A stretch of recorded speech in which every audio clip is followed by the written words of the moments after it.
everyone, this is Johannes and you are watching Board Gaming Ramblings. And today we are gonna look at our top 10 games of 2017. And I just said we because I am joined today by my girlfriend Sunniva. Hello. Hello. Are you ready? Yeah, I Are we am. gonna talk about board games? A lot. We will, because 2017 has been an amazing year for board games and for us. Yeah. We had some great moments. We went to Essen for the first time. That was a lot of people, but also a lot of fun and a lot of board games. Awesome, yeah. It was really great. We played so many games, and you will notice, but I will say it anyways, there have been so many new games released in It is, 2017. We haven't played them all, of course. We have played quite a few, and these are our top 10, of course, of the games we played. One game I want to mention that we haven't got to play yet is Pandemic Legacy Season 2. We haven't gotten to that yet. I basically haven't finished Legacy Season 1, so I didn't want to jump into it. So that isn't here yet. I will probably do a video on that later. But today we're going to walk through our top 10 games of 2017, and it's going to be amazing. It is. Are you ready? I hope you guys are ready, because here we go! My number 10 of 2017 is higher on Sunniva's list. So that is a great way to start off this list. That is my first game. It's not gonna be told yet. So let's continue. Let's go to your number 10. Yeah, and my number 10 is a game called Vendake. And we have the game right or here. Something. I think Vendake or Wendake. Something. Wendake. Yeah. Something with a W. It's a game about Indians. This is a action selection game where you have a 3x3 grid where you choose actions. You have to choose them in a row. You're going to choose 3 actions. Then those actions are going to get flipped. You're going to move some action markers and you're going to get new action markers. Upgrade your action markers to be able to do more stuff. In the game, there's going to be 4 different points, 4 different places to get points, to score points on 2 tracks. Two ways to score points on each track, and in the end of the game you're gonna get points for the 2 tracks which you score the lowest. So it's basically kind of a Reiner Knizia way of scoring with this lowest scoring, so you can't just run away on one track and ignore the rest. So this is your number 10. Tell us, why is Wendake your number 10? Yeah, as it says on the box, it has some new unique mechanics with a 3x3 grid. Yeah. And I think it's interesting how you have to plan ahead and how you upgrade those tiles, and also the balancing between where do you get points. I think it's really good. It's really nice. I really like this game as well. It was my number 12. Usually this game has actually quite a bit of interaction, quite a bit of conflict. Yeah, it has some more than we enjoy. We usually enjoy playing Euro games. We just puzzle in our own thing, but we enjoy interaction as well, just maybe not the conflict interaction so much. And worth mentioning is that last time we played, I was actually hoping that you will attack me, because then I would go up on one of those scoring tracks. So it's not really punishing to get attacked. No, I think actually, because one of the tracks you basically need people to attack you to get your people off the board so you can put them on the board again and score tribal points, which it's called. I really like that. It makes the attacking seem less attacky. Yeah. And we enjoy that because we don't like attacking each other. No, we don't. I was really unsure actually how you would enjoy this game, but I'm really happy that you liked it. It is a game, it was a Kickstarter. We got this a review copy in Essen, and I'm going to do a review of it soon. So if you haven't seen this game, check it out. It's really nice. That's your number 10. I'm just going to put it over here. Yeah. That's your number 10. We're going to go to my number 9. My number 9 is higher on your list. So I'm basically not going to talk about any games. So let's go to your number 9. My number 9 is the game by Uwe Rosenberg. It's Nusfjord.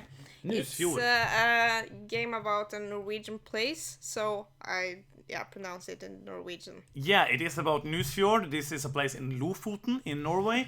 It's a fishing village. So this game is basically about fish. If you haven't heard my interview with Uwe Rosenberg, you should go over and check out the What Did You Play This Week episode I did, where I did an interview with Uwe at Essen, in Essen. It was really, really nice. It was fun to hear him talk about how this was actually supposed to be a banking game, but then he decided that banking games were too boring, so he made a game about fish instead. I love that. Go check it out. It's fun. It's a game about Norway. It's a worker placement game. It's a basic Uwe Rosenberg game. Yeah. It's quite basic, quite light. You have 3 workers, you have 7 rounds, you can't get any more workers, you're just going to do 21 actions and try to do them in the best possible way. There's a lot of different buildings you can get, kind of like in Caverna, there's a lot of them, but here's the more different decks like you have in the Feast for Odin, so you have a lot of different variety in the decks, and yeah, it's a pretty straightforward worker placement game. Yeah, and you get the classic Uwe Rosenberg feeling, and what I like about it is that it is so fast to play, especially with 2 people. Yeah.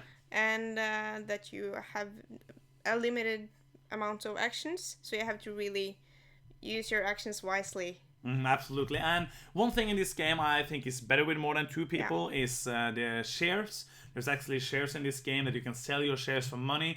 Other people can buy them. So with more players, there's going to be more stuff going on. But this game is really solid with basically all player counts. I really enjoyed it. It was my number 11. So it almost got its way into my top 10. And that is Nusfjord. Yeah. Your number 9. And you get a lot of variety because there's a lot of different buildings. Absolutely. You can switch them out and that's it, yeah. Yeah. Okay, so my number 8 is actually gonna be said now. It is a game. It is a game. The other were as well, but you just had them higher on your list. It is Kalimala. This is a game I almost didn't buy because I saw it on the geek list for the Essen Spiel and it looked kind of boring. It looks like this basic Euro game, which should really draw me in because it should. It's like it's looking so dry. I'm gonna be like, oh, I want that game. It's dryness. It's pure awesome dryness. But this game is really nice. It's a middleweight game. It's pretty light actually. It's not heavy at all. There's not many heavy games this year. No. Like not many heavy games that we have played basically. I don't know if there's been so many heavy games. This is kind of the year of the medium heavy games for us. Like a lot of games you can play in like an hour and a half, but gives you a lot of meat. And Kalimala does that in a really nice way. You have this action grid, and you have a lot of discs. You have 12 discs in a 4-player game. I don't remember the number for the other numbers of players. You're gonna take the disc and put it between 2 actions, and you're gonna take those actions. If there are other player discs placed under that, those people then are gonna do the same actions as well. The actions are pretty simple. You're just going to produce some materials. You're going to ship them off to cities, help build some buildings. And then there's 15 scoring markers. And every time there's 4 discs on one action space, then one of the next scoring marker is going to score. So you have to plan ahead. And basically the scoring marker is coming out randomly every time. So there's a lot of variety. I really love how this game plays. It's pretty simple. Yeah, but it's really neat. But it's hard. I love it. It's hard decisions, but easy decisions. Like, you know what I mean? Yeah, I know. Like it's not like, oh, I don't understand how this works. It's just like, how do I want to use the actions? What do I want to activate? What do I want to focus on with scoring? It's really neat. My number 8. Yeah. Do you have anything to add? I like it really much as well. It didn't quite make my list, but... That's because you're wrong. It's basically how it is. But I like it. It goes with 5 people. That's cool. And it doesn't take a lot of time. Pretty quick, yeah. But it has a lot of meaningful decisions anyways. And, really good game. That's my number 8. Kalimala. So on to your number 8. Yeah. If you remember it. My number 8 is the new version of the Terra Mystica. Yeah. It's the Gaia project. Gaia project, which was my number 9. This big box here, it's Gaia project. I was kind of unsure if I was going to get this game because Terra Mystica was a good game we really enjoyed, but it kind of fell for us. Like every time I played it, I liked it less and less. Yeah. But then again, it was hyped. I knew I did like Terra Mystica, so I had to get Gaia project as well, and I'm happy I did. It's my number 9. It's an action selection game. Quite a lot of stuff. Not going to go into it all because there's so much stuff going on into this game. But I really enjoy it. So much variety, 14 different races as it were in Terra Mystica. They have changed some things that make the game easier for me. No, not easier, but more interesting. Yeah. We're not going to go through basically how the game plays because there's so much stuff going on. But if you haven't played Terra Mystica, then I think you should go with this. It's better. And if you really like Terra Mystica, I think you will like this better. Yeah, I think it's like different tastes, but they have done some different things with this one that I really enjoy, because as you said, we grew a little, I don't know, not tired, but no, but something in Terra Mystica felt kind of, I can't explain it. Like No. it felt stuff when I play that game I don't feel when I play this game, and I think maybe it might be because we have grown as gamers as well. That's true. Because I think this game is as punishing as Terra Mystica. If you do something wrong in the beginning of the game, you're going to have a hard time getting up again. But I think that we have grown as gamers, so I think if we would play Terra Mystica again, we would be better at it. Yeah. Because that's one of the reasons I didn't like it, because I didn't grok it. I didn't understand how to do anything. I felt like it's a hard game, I felt lost, but I think this is better now because we are better gamers. Like, we play more heavy, advanced games, more complex games, and that makes this easier to play now. But the most positive thing they have done with this game, I think, is the changeable board. Yeah. So you get more variety, and also different goals you try to reach. And game goals are different. Yeah, not only the same one. It is in Terra Mystica. You have two different ones, and it basically changes the way you play the game. So it's really, really nice. That's your number 8, and my number 9, Gaia Project. And then we're gonna go to my number 8. No, we're not. We're gonna go to my number 7. Yeah.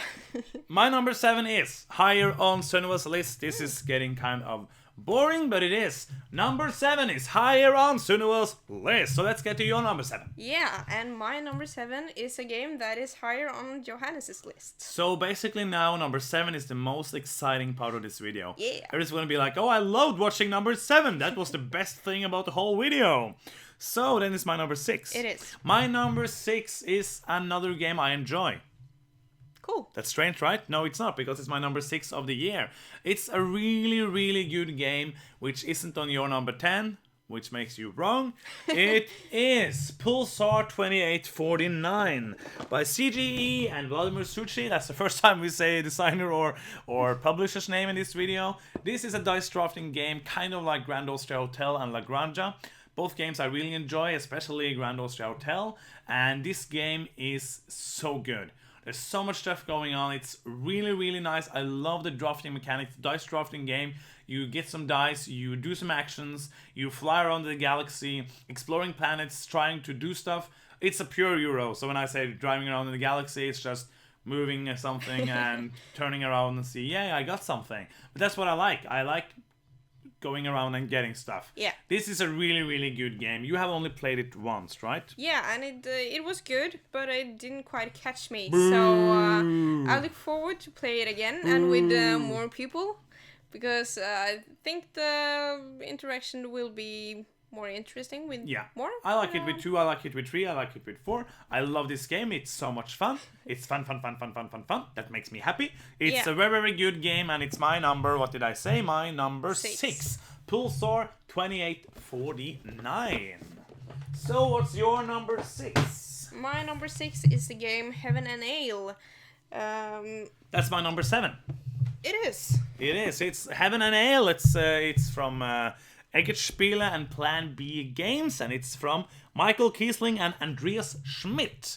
This is a game I did a review for. You can go and watch that if you want to know how to play the games. But we did play something wrong. I wrote it in the comment. It's one rule we did play wrong, and you have only played with the right rules, and it kind of didn't change the game so much. So everything I say in the review, I mean it. Just go and check out what I think, or the rule I did wrong. Because this is a puzzle game, basically, where you want to puzzle a lot of pieces out on a board. You want to get some good ale, you want to get some good points and get money. It's a one-way track where you go around and do actions. There's not so many actions. Again, a pretty simple game, but with hard decisions and really, really hard to play it good. But it's really, really nice. Yeah, and it's a fast one as well.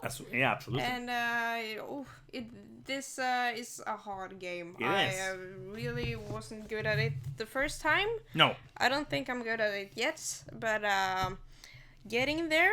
But I like it a lot. I like that the way it makes my brain work.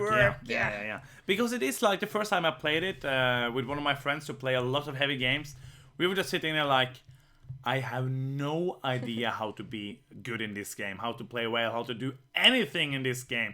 Because it feels so hopeless. In the beginning of the game, we're going to be like, oh, I have 25 money. Go there, use 15 money. No, I don't have any money. I have no way to get money. I'm screwed. Yeah. But then you can get like, oh, I get 3 money here, or you can do something cool and get a lot of money. And it's combos, it's doing this cool stuff. I really love it. Heaven and Ale, your number 6, and it was my number 7. So then it's on to my number 5, which is another game from Michael Kiesling, and it is Riverboat. Riverboat from Michael Kiesling. This was also on your list, right? Yeah, it is my number 7. It was your number 7, so there you have it, both our number 7s. Riverboat from Michael Kiesling is another like middleweight. This is kind of on the lighter side, but it's really nice, really good. It is it's a game where you go through 5 phases. There's 5 phases in each round. There's 4 rounds, and everybody gonna choose the tiles. There's 5 tiles for each of the 5 phases, and you're gonna go around the table, choose them, and the player who chose that action or that phase is gonna be the first player in that phase and get a special bonus. And basically you're gonna place workers onto your board. You're going to place kind of different crops under those workers. You're gonna buy riverboats with those crops, and then you're gonna get some end of game scoring goals, and then you're gonna score some things, and you're gonna do that 4 times. Yeah. It's really simple and so easy to learn because you go through these phases. Everybody's basically doing the same things all the time. You can't like, I'm going to choose this action. No, you won't, because you're going to do this action, which everybody's going to do. But you will do it differently, and you will do it to make the most points and be happy. Because board games are about being happy. Remember it. Riverboat is a happy game. Okay. It's really nice. It is really good, love Riverboat. It does have a bit of luck, but you can mitigate a lot of the luck with coins, which you can use. I really like that, because basically every single thing that is luck based, you can mitigate and do something about. Yeah, each and every aspect of the game. If you have coins, you'll get over it, and you can make the best plans for you, not depending on anything on the board. Really. Absolutely. It's a splendid little game. It takes about an hour with two people, like an hour 20 minutes with 3. I think it basically would be good as well with 4. I haven't played it with 4, but it's a really nice game. I recommend this.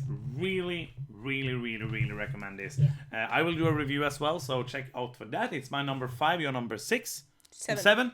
Riverboat. Again, you're wrong, because it's too low on your list. But it's really good.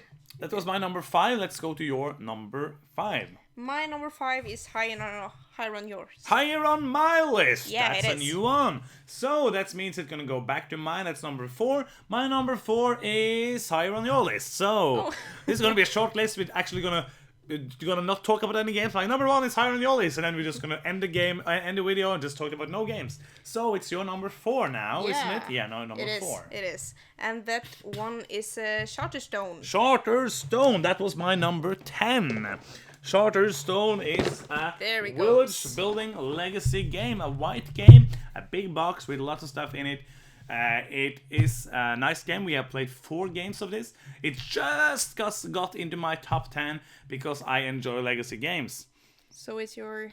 My number 10, yes. Yeah. This is a worker placement game, a really light game where you're just gonna have a cozy time. It's basically Cozy Town, because there's no punishment. There's no like, oh, I take this space. I don't care. I'm gonna take it as well. Because it's just like we're walking around this village doing cool stuff to make the village better.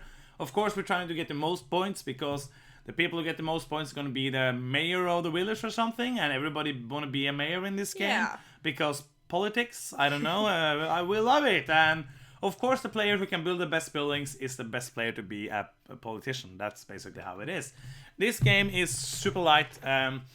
it's not based on story at all. The story is like, nothing. It's just like you build a village. Yeah, but I think the best way to describe this game is cozy, because everything looks cozy, feels cozy. It's absolutely a game. I feel like the choices I make to try to win the round have some consequences, but I feel like it's a little bit of activity. It is. Well. It's almost an activity. Like, it's so light that it's almost an activity. But I think it's like in the middle. Yeah, but because in the beginning of the game, the first game, we can't say, of course, anything about this game. We have played the first 4, so that's 1/3 of the game. We can't say anything, of course, but it starts out really, really light. And of course, with a legacy game, it adds on some more mechanics here and there, and I enjoy adding them on. I enjoy that a lot of the mechanics you can basically do in your own pace, because the players do a lot. Some of it is scripted, some of it will always happen, but a lot of it will happen only when you do specific things. So I enjoy it. It's my number 10, basically because of the legacy feeling. It's short. It's an hour, and between 45 minutes and an hour and 15 minutes we have used on our 4 rounds. I have enjoyed every game we played. It's a bit light. I hope I will enjoy the 8 more games we're going to play with it as well. But we were prepared for the lightness of it. Yeah. So I got into it with like the right mindset, I think. And I really, really look forward to playing it again. I can't wait. So it has given me a really good first impression. It must have, because it's your number 4 of the whole year. My number 10, your number 4, Charterstone. Let's continue on to my number 3, and that is Clans of Caledonia. This is a game which I got from Kickstarter, also one of the best sized boxes of the year, because it has room for everything in it, but not room for 20 more games. This was also on your list, right? Yeah, my number 5. This is a game which is heavily influenced by Terra Mystica, but for me it's much better than Terra Mystica, and also, as you can see, much better than Gaia Project. It's again in that category of medium game, short playing time. Game rounds are going so quick. The decisions are, not every decision is hard, but like you have to have a plan. It is a game about being in Scotland and putting things on a map to get points. There's a strong economic thing in this game I really enjoy, that you have to do the buying and the selling on the market, the fluctuating prices. I really enjoy that. And yeah, this game is one, like if you've seen any one of my reviews, you will know I love the happy factor, or the fun factor, that in my body is just like fun. And this game is fun. It's a lot of fun. And what space was it on your again? 5. 5, so you're pretty right. It is a very, very good game. It's so much fun. What do you like about it? I like it as well. It's my number 5, so that's quite high. It is. I like the planning feel. I tend to not plan when I play games. That's a lie, but okay. But I can't plan. You can't play way ahead. No, you're not good at that. No. This game, I feel like you have to, at least in the start, because you have so little money and want to do so much. Yeah, because as the game goes by, you can get some more freedom and better economy. Yeah. So then you don't need to plan, but it's in the start you need to plan it more than I like.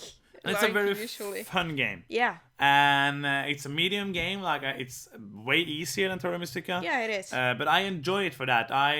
This year has been basically the year where I fell in love with these medium heavy games. I still love to play the heavy games that makes my brain melt. But this game is again one of the medium heavy games that makes me happy. So that's my the common thing in many of these short, heavy, medium games is that you get so much game in so little time. Short time. Yeah, they're really deep for how much time they use. They give me a lot and give us a lot. I really like that. Yeah, because you can sit down, you can have an hour to play a game. If both know the rules, with 2 players, just play the game in an hour and feel like you really played a game. Yeah. And I really love that. So it's my number 3, Clans of Caledonia. What is your number 3? Ooh, my number 3 is Altiplano. Altiplano. That was my number 4. I also did a review of this game. I'm just going to go all the way down to the floor to pick up Altiplano. I did a review for this, so you can go and check that out as well. It's a really, really, really good game. It's a bag building game from the same designer who did Orléans, Rainer Stockhausen. But this game changed some things that made it much better for me. I still like Orléans, but I don't know if I will ever play it again because I have Altiplano. It's more about planning. You can actually plan more what actions you can take, what tokens you will pick out of the bag, and it's lots of stuff going on, and I love it. Check out my review if you want more of my thoughts. What do you like about this game? Yeah, I agree. I think it's better than Orleo as well. And it has a alpaca or llama. It's not a llama because people will be angry. Okay, it's an alpaca. There's different animals, but they are kind of the same. But then again, it's not a cat or a dog, so it's an alpaca. Okay, but I just really like it. I like the feel of it. I like the different starting guys you get. So each round will be a little bit different depending on who you are yourself, but also the guy that the other players are. And it has the best piece in a game this year, I think. Yeah, the alpaca. The alpaca starting player marker, I think, will win the prize. Board Gaming Ramblings prize for best component in a game 2017 goes to Alpaca. Yeah. So that is your number 3. It is. And that is my number 4. Are you happy with that? Yeah, I am. Okay, so let's get to my number 2. Or should we say our number 2? Because we are synced up on the 2 last spaces on this list. Our number 2 is the heaviest game I played this year. It is a big box game. It's a really good game. It's an amazing game that I just fell flat in love with. It's Lisboa from Vital Lacerda. It's a heavy game in all cases. It's a heavy big box, but it's also a really heavy game. This is a game where you place a card, do what it says, and draw a card. And that's it. That's what you do in the game. It's so hard. You just put out a card and you do what it says and draw a new card. That's the gist of it, and I'm not going to go into whatever you do because it's so much stuff going on. But this game just... Vital Lacerda makes amazing games, and Lisboa is my new favorite Vital Lacerda game. It's heavy, and it feels rewarding, it makes me happy, it makes me feel so much fun in my heart, and I love playing Lisboa, and it works well with 2 players and 3 players and 4 players. It's just an amazing game. As all Vital Lacerda games, there's so much stuff going on, like every player is getting a 9-page book to use the player aid. It's just not this little one. It's like, here, you have 9 pages, have fun. But it's so great because he's so good at, and Eagle Griffin as well, the publisher is so good at making everything understandable. Like when you start playing the game and you have a question, you can be like, oh, it's page 4, it's over there. Yeah. You don't have to ask for everything, you don't have to ask for the rules, or everything you need is in the player aid. The game is so good. Every time I play it, I want to play it more. And it looks really good as well. It is. Some people have said it's too blue, but it can't be too blue. I like blue though. I know Tool makes some amazing game art, and I think Lisboa is the winner of the Board Gaming Ramblings Artwork of the Year! I'm just coming up with these awards right now, but it's awesome. Awards are great. So, Lisboa is gonna be Euro Game of the Year, Vital Lacerda Game of the Year, and also Design No Artwork of the Year, and Blue Game of the Year. So, a lot of awards going out for Lisboa, an amazing game which I love to bits. Yeah, me too. And it's about like reconstructing the It town is. It's of about Lisboa. This is happening after Lisboa was hit by an earthquake, a tsunami, and a volcano. Yeah. Which happened in real life. It's absurd. That's like the craziest thing ever. And you have to rebuild it. So it's basically a theme. Lot to do. And it's not that the rules are really hard or anything. It's pretty straightforward.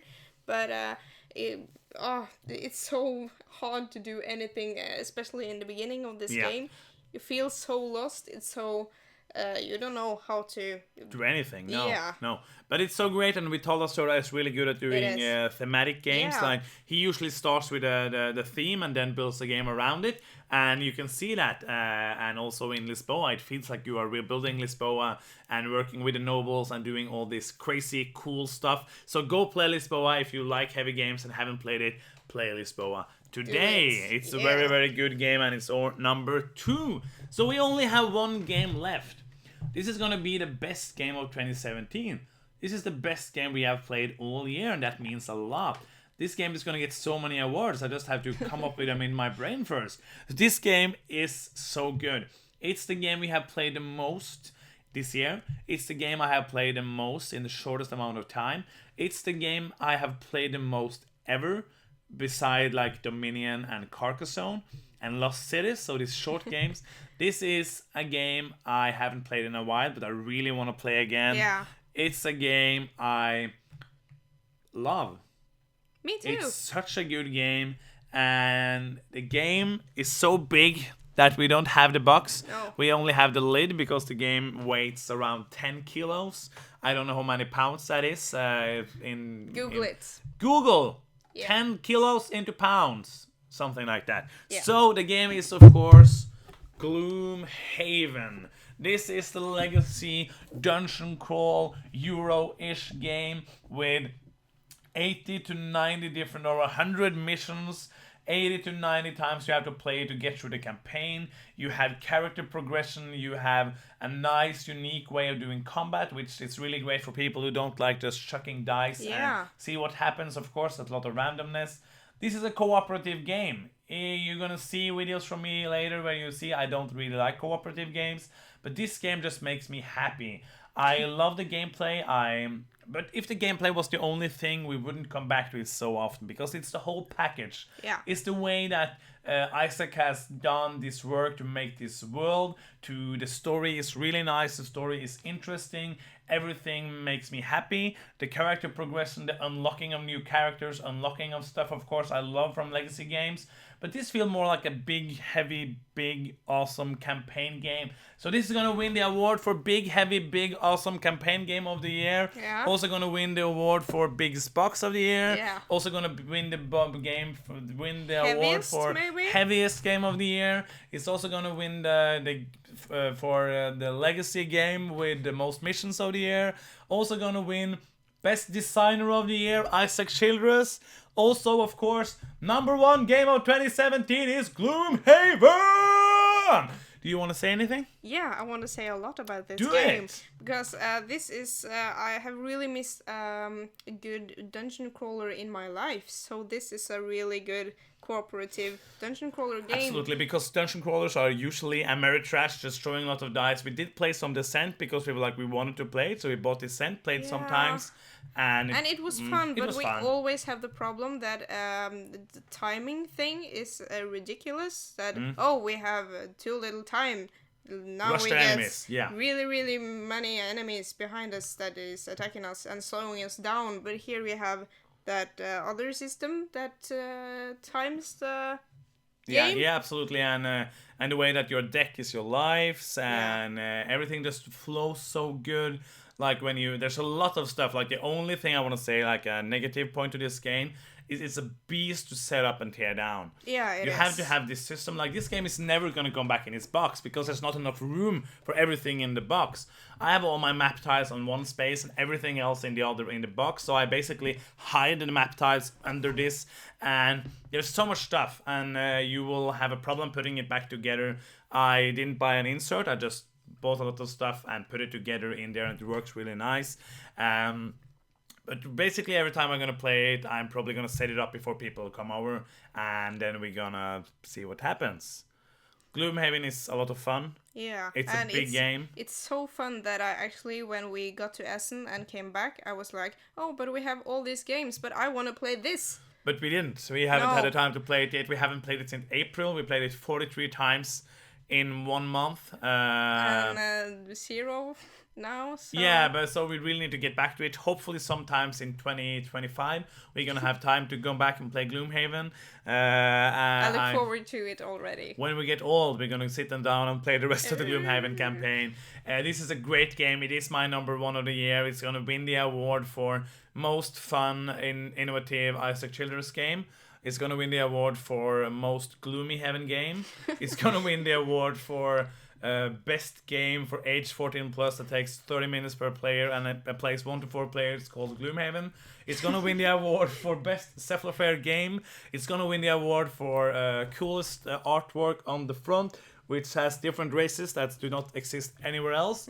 And it's also going to win the award for Board Gaming Rambling's best award. So that's it. That is our top 10 games of 2017. So many good games this year. So much fun. We had a great year. And I hope you enjoy watching the video. Thank you so much for watching. Thank you so much for joining me. Thank you. And have fun. Play games. Please comment what was your favorite game of 2017. What did you enjoy about our list? Where did we go wrong? Have a good day, have a good week, have a good evening, have a good morning, whenever you're watching this video. Thank you so much. Have a good day. Bye bye. Bye bye.